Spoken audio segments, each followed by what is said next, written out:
আজকে আমরা যে বিষয়টা তুলে ধরেছি সেটা হচ্ছে সবার উপরে মানুষ সত্য তাহার উপরে নয়। এই বাড়িটা যেন আজ দিনের পর দিন বিধ্বস্ত হয়ে যাচ্ছে। আমরা কি করি, আশায় ঘর বাঁধি, কিভাবে মানে জ্ঞানই সর্বশ্রেষ্ঠ মাধ্যম। আমাদের স্কুল কলেজে শেখানো হয় যে জ্ঞানের কোনো শেষ নেই, বিদ্যার কোনো শেষ নেই। তবুও মানুষ চায় একটু শ্রমজীবী হতে, পরিশ্রম করতে এবং তার বিদ্যাটাকে কাজে লাগাতে।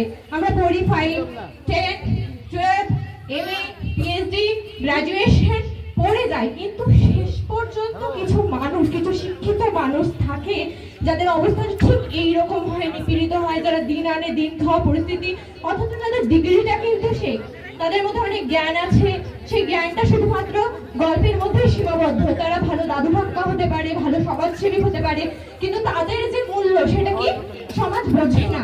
সেই বিষয়টাই আজকে তুলে ধরেছি।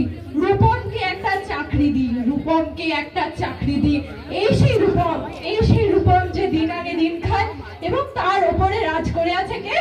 বেকারত্ব, অথচ চাকরি নেই। এটা হাসির ব্যাপার নয়, এটাই আজকে বাস্তব সত্য।